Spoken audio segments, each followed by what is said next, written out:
జూబ్లీహిల్స్ ఎన్నికల నేపథ్యంలో బీఆర్ఎస్ లోకి చేరికలు మొదలయ్యాయి. మాజీ కార్పొరేటర్ బీజేపీ నేత నవతారెడ్డికి కండువా కప్పి పార్టీలోకి ఆహ్వానించారు వర్కింగ్ ప్రెసిడెంట్ కేటీఆర్. ఈ చేరికలతో అందరికీ ఓ మెసేజ్ అని, వచ్చేది బీఆర్ఎస్ ప్రభుత్వమేనని అర్థమవుతుందన్నారు కేటీఆర్. 2 ఏళ్ల కాంగ్రెస్ పాలనతో విసుగు చెందిన ప్రజలు 10 ఏళ్లు కేసీఆర్ తోనే బాగుండేదని భావిస్తున్నట్లు నాతో స్వయంగా చెప్పారని తెలిపారు. 100 రోజుల్లో ఇస్తానన్న హామీలు 700 రోజులైనా కాంగ్రెస్ నెరవేర్చలేదని దుయ్యబట్టారు. రేవంత్ రెడ్డికి హైదరాబాద్ ను నాశనం చేయడం తప్ప ఏమీ లేదన్నారు.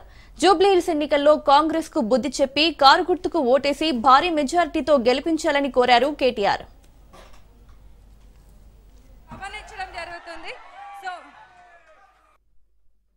ఖచ్చితంగా మీ అందరి చేరికలతో ఒక మెసేజ్ పోతున్నది మొత్తం రాష్ట్రానికి. ఏమిటిది అంటే, అన్ని దారులు తెలంగాణ భవందిక్కే వస్తున్నాయి, మళ్ళా వచ్చేది కేసీఆర్ గారే అనే మాట ఇవాళ మీ చేరికలే దానికి సంకేతం అని చెప్పి నేను తెలియజేస్తా ఉన్నా. 2 ఏళ్లైంది కాంగ్రెస్ ప్రభుత్వం వచ్చి, మన ప్రభుత్వం పోయి. మరి 2 ఏళ్లలో ఏం జరిగింది, ఎట్లా ఉన్నది కాంగ్రెస్ పరిపాలన, దయచేసి మీరు ఆలోచించాలని చెప్పి నేను కోరుతా ఉన్నా. 2 ఏళ్లలో ఏ ఒక్క మనిషి అన్నా, ఏ ఒక్క వర్గమన్నా సంతోషంగా ఉన్నదా, ఏ ఒక్కరన్నా ఆనందంగా ఉన్నారా, దయచేసి ఆలోచించండి. ఈ కాంగ్రెస్ ప్రభుత్వం వచ్చినాక ఏం పరిస్థితి అయిపోయిందంటే, అటు రియల్ ఎస్టేట్ బర్బాద్ అయింది, ఇటు మొత్తం అన్ని సంక్షేమ పథకాలు బంద్ అయినాయి.